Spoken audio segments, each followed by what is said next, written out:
Kami jowa picture yung pala videos mama tulay muka. Char. For today's video, alis muna kami. May marites sa likod ko. Kami nang takabin sa birthday ni Bibi. Bye guys!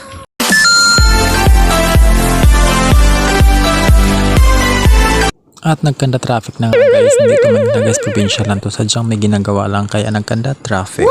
At nang dumating nga kami sa bayan Mambosaw guys, napabili lang si Jowa na parigalo niya para sa pamangkin niya. At syempre guys, dahil hindi na huyawi sa bahay, pinabalot na rin Jowa at nang madali na rin kami, super late na rin guys. At nang papasok na nga kami dun sa pamangkin ni Jowa, shout out pala sa daan na to, Mayor, baka naman, char. Eme lang guys, po kung sino man ang mayor sa barangay na to, bikini man. Super alog nga ako guys, super tsaka talagang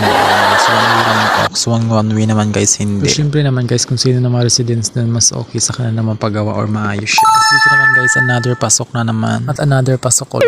Char, ano ba ito? Ba't lagi another pasok? At ito na nga guys, after 1 year na biyahe. Char, 1 year. Pagdating namin guys, wala kami ibang napansin ni Jowa or nakita or ako lang pala. Tapos inalok ko na rin sa kanya. Bulaklak guys, ho, tama kayo nakita ang bulaklak. Ito kasi yung pinto ko kay Joshua. Kaso nakalimutan niya guys. So explain ako kay Jowa na itong hinahanap ko. Ito yung gusto ko, yung buo siya. Welcome plants din to guys. With isk pala guys, with welcome plants. Sorry. Hirap talaga pag ang English natin ay galing ng kungkungan, diba? So dahil wala pa nga guys, tamang tambay lang muna kami sa labas ng bahay nila. At ito naman ang my birthday. Happy birthday baby. Siya yung binida niya ng kanyang teddy bear. Napakaganda na galing at ito sa mama niya. Pina-deliver lang. Wow! Bit ko pa ang kulay guys. Pink. At dahil tapos na ako sa pag-deliver niya to, explain naman ako dito sa aming farm. Wow! Guys, napilitan na naman tayo mag voice over. Dapat talaga guys, hindi Kaso nagka-problema ang ating mic guys. Walang boses after ko mag-vlog, kaloka. Sinasabi ko nga kay Jowa yan, super ganda mag-alaga ng mga hayop sa province pag kami sarili karing lupa. If bago ka mag-design tumira sa province, pagkasanay ka sa probinsya guys, pag hindi, naku, pwede rin tamang vacation ka lang after 1 week, uwi ka na. Kasi guys, ang hirap sa province, malayo yung mga city. At sabi ko na ito guys, isa kong vlog na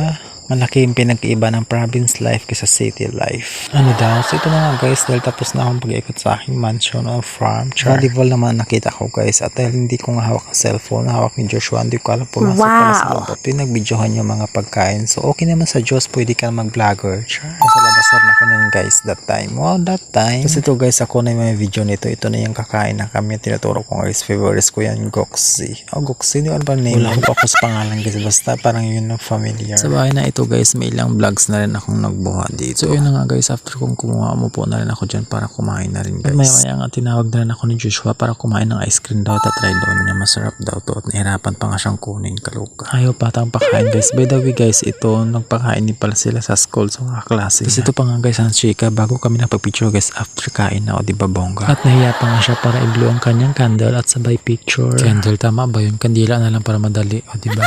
Balutin mo ako, char. At tapos nga kami kumain dyan guys, na nakita ko si nanay nagbabalot na, sabi ko mayroon kaya ako dyan, char. Child is life. At least kaya hindi ako yung nagbalot, diba? At tama nga ako guys, may pa-take out sila. Hey, thank you so much po. Hanggang 5:30 lang pala to bumibili pa kasi kami dito. Dadaanan na namin pagbalik. Buti nga guys, nakaabot talaga kami at tama lang, pasara na talaga sila. So, multik na talaga kami hindi umabot. So yun lang guys, share ko lang. Bye-bye. Hindi pa pala tapos guys, mahaba po. So yun lang guys, see you to my next video.